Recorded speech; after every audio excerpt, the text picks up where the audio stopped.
Today I'm going to show you how I mix my songs. This song's called The Dream Train. The key that I use a lot is sidechain compression. Now if you don't know what that is when you put a compressor, and this is the stock compressor on Ableton. If you go to audio effects, you can find it right here. You can just drag one of these in, put it here. I use the normal one, and you want to sidechain whatever your kick and your drums are. So this is my kick right here.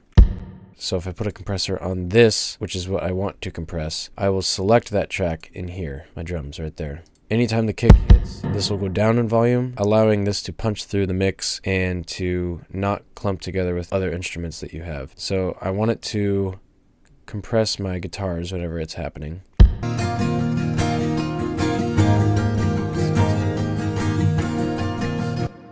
Together, they sound like this.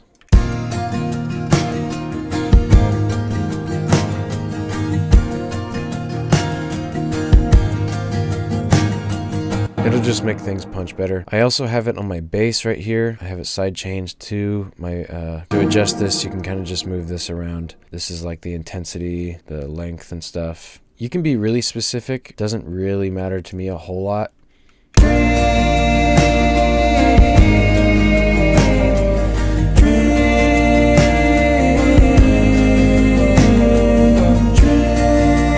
Now I also put it on vocals sometimes. So these are my harmonies. Now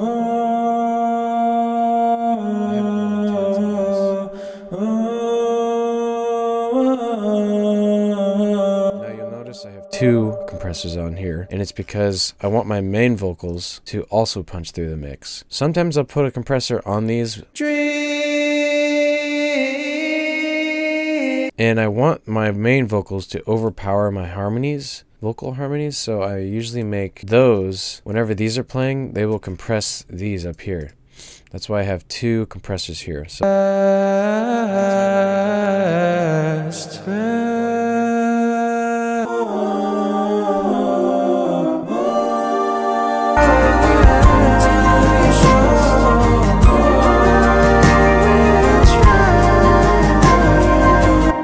and you'll mostly be compressing the kick drum on a lot of tracks. That's what I do anyway.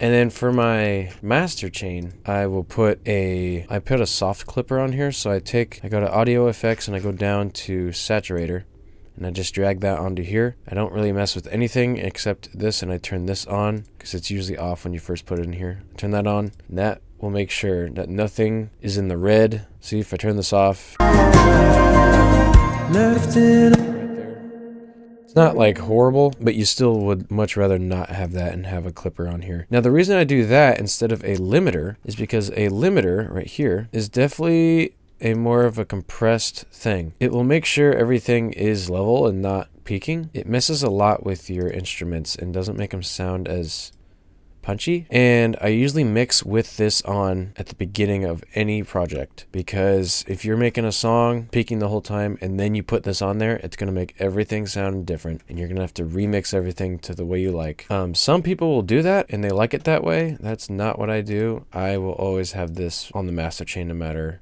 when I start the project at the very beginning. And then this is just for recording. You can ignore this. Another tip is any kind of plugins that you have, some third party that you have on here, might be a load on your PC. It's not too bad for me right now. And when you export, it might not come through all the way for some reason. I've had that happen to me before. I don't know what the exact reason is. What I will do is I will group everything into one big group here, and then I will set another audio track and I will tell this to record that group. You can do this with any track too. So if I put another track and go here, I click this, I tell it record group 2, it's going to record group 2, which is in here. I mean, that's not what I want, but you can do that. And anything in group 2 that plays will be recorded here. So I've done that with this whole track here. Everything is recorded in here.